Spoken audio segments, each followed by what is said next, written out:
some boxing here. So Jake Paul, he's looking to take on Hasim Rahman Jr. Hasim Rahman Jr. came off of a stoppage loss to Tommy Morrison's son, uh, Kenzie Moore, Kenzie Morrison. The thing about it is, though, uh, that was at heavyweight, one, and then two, I also thought that Hasim Rahman could have gone on if they wanted to. He got back on his feet and he was fighting. I mean, he did look like he was in trouble though. Now,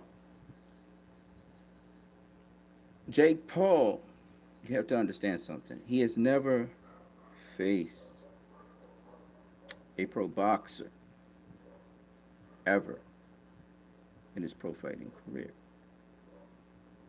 He has faced guys who debuted as boxers. Anderson Gibb,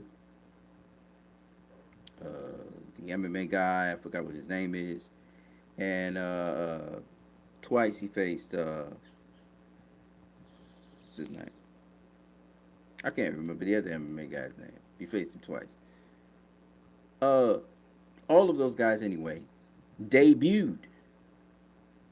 Now to go from guys who are debuting boxing, even though they may have a fighting background, they debuted in boxing, pro boxing that is, to a fighter with 13 fights. You haven't even had 13 fights. You've had 5 pro fights, and you stopped 4 opponents in 5 pro fights. It's great. But those guys had no formal pro boxing experience. Now you're going up against a guy with 13 fights. He's had 13 pro fights.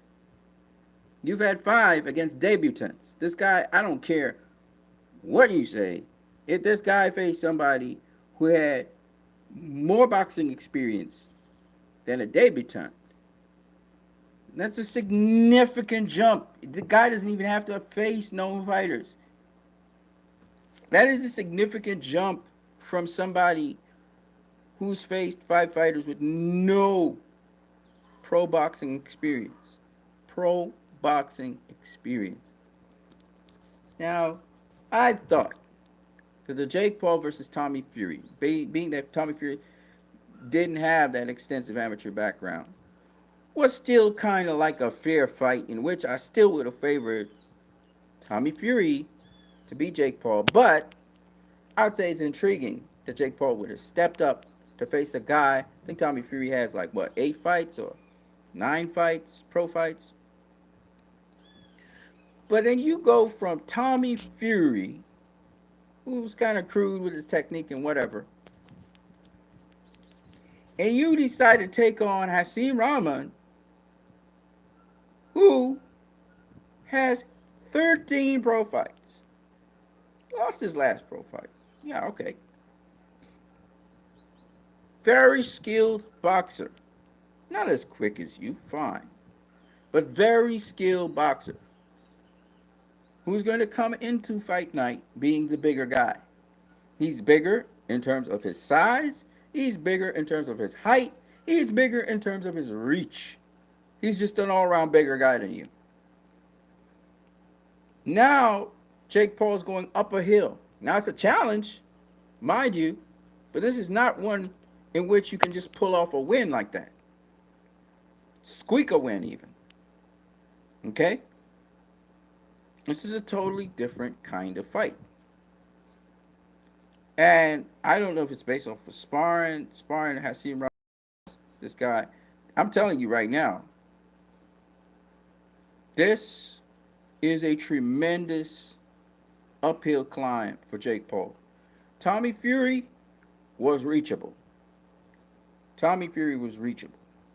That's a reachable fight. Tommy Fury, by the way, I think it was at 175, and then he moved up to cruiserweight. So they kind of match each other in size and everything. Everything about this fight does not ring Does not make sense. Okay? This is not a fight you want to be in, Jake Paul. I'm telling you. But you already in, so no turning back. But this is not a fight you want to be in because just everything about this fight is wrong for Jake Paul. It's just wrong.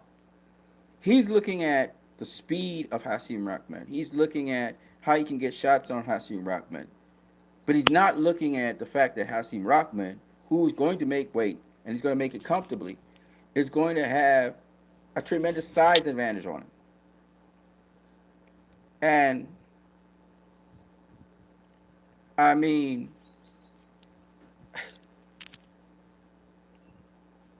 man, there's weight classes for a reason.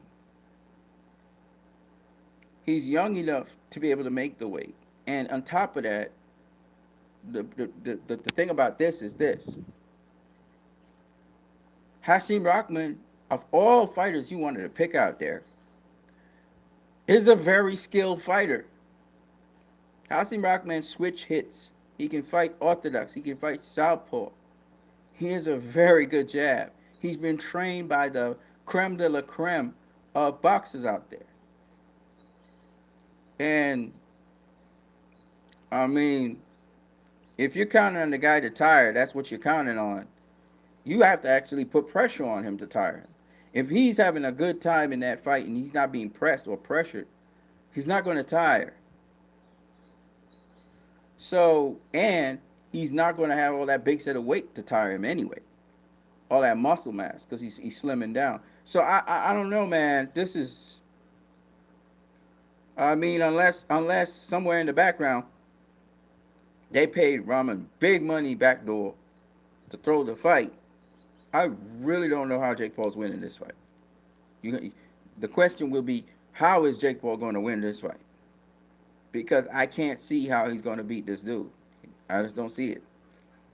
It's in my opinion, it's too big a leap from you've been facing debutantes, man. You ain't even faced a guy who has any kind of pro boxing experience whatsoever to a guy with 13 fights pro experience, 100 fights amateur experience. This Hasim Rahman is way more difficult to fight, believe it or not, than a Tommy Fury fight. Way more difficult to fight. By leaps and bounds. By miles. So I mean, if Jake Paul ends this fight on his feet, that's a win. Because, quite frankly, I'm going to be honest with you. I mean, you can put your mind to all kinds of things, but in terms of this fight, it's a moral victory if Jake Paul finishes the fight. That's how I see it. I mean, Hasim Rahman is going to make the weight. He's very motivated for this fight. Very, very motivated for this fight. He's training his ass off. So he's going to make the weight. He's on weight already. Once he doesn't overtrain, once he stays disciplined, it's on to bigger and better things for him. It's up to him to win or lose this fight.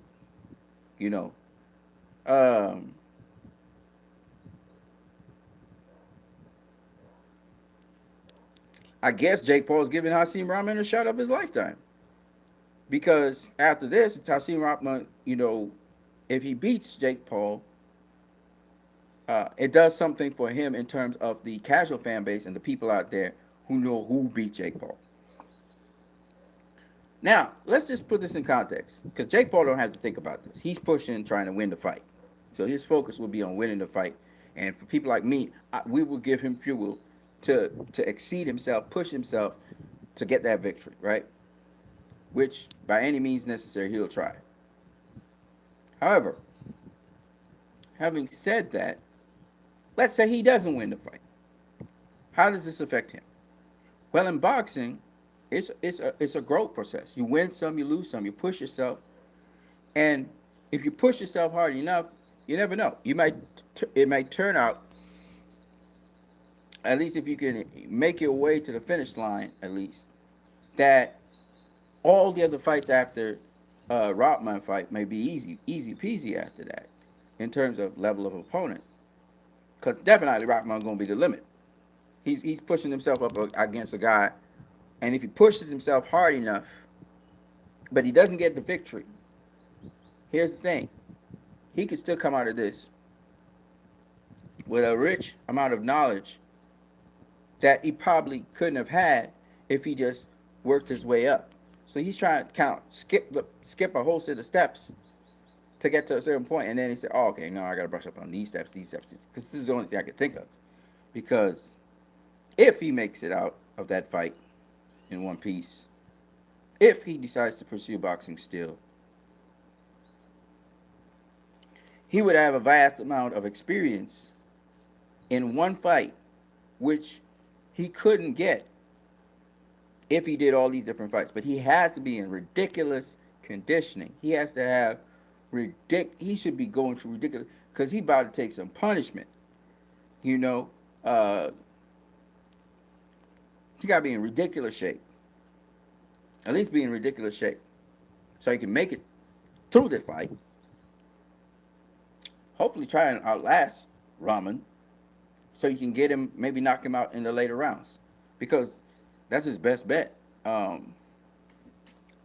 So I don't know, man. I don't know, but I think he bit off more than he could chew with this fight, and I think Rahman losing to uh, Morrison, Kenzie Morrison,